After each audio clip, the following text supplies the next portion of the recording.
I decided to escape the chaos of the city for the weekend, so I rented a cabin by a secluded lake deep in the woods. It sounded like the perfect getaway. Peaceful, quiet, far from anything and anyone. I arrived just before sunset and instantly felt the chill of the evening air, the trees surrounding me like silent watchers. The cabin was old but sturdy, nestled by the shore with a beautiful view of the lake. As night fell, I started a fire in the hearth. The crackling flames were the only sound, except for the occasional rustling of leaves outside.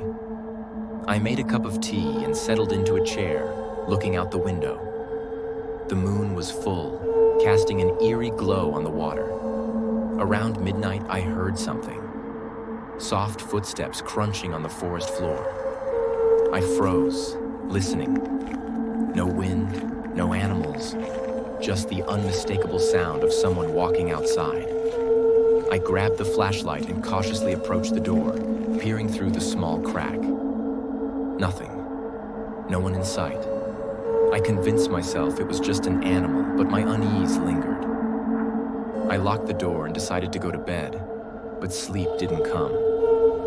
Every little noise from outside made my heart race. The shadows in the cabin seemed to move, and I couldn't shake the feeling that I wasn't alone. My eyes kept darting to the window. Suddenly, a loud thud sounded from the porch.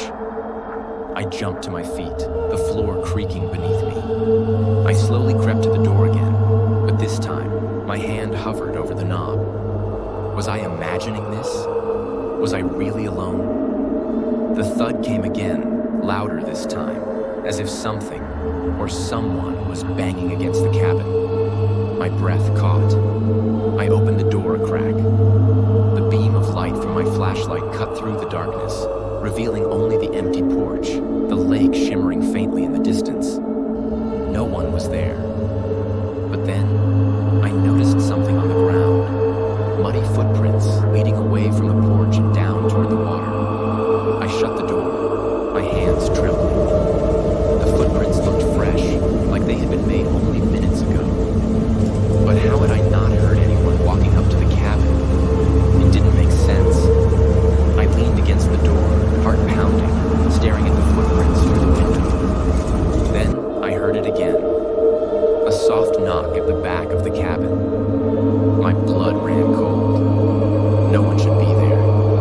I grabbed my phone to call the police, but it was dead. Of course, I had forgotten to charge it. I crept to the back door, holding my breath, the flashlight shaking in my hand. As I peeked through the small window, I saw nothing. The darkness swallowed everything. Just the trees, the lake. But when I turned to leave, a figure stood in the doorway blocking my escape. I froze, the light flickering as I raised it to their face. And then I screamed. It was me.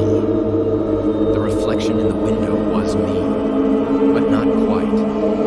The figure standing behind me wore my clothes, my expression, but its eyes were wide and empty, black pits of nothing.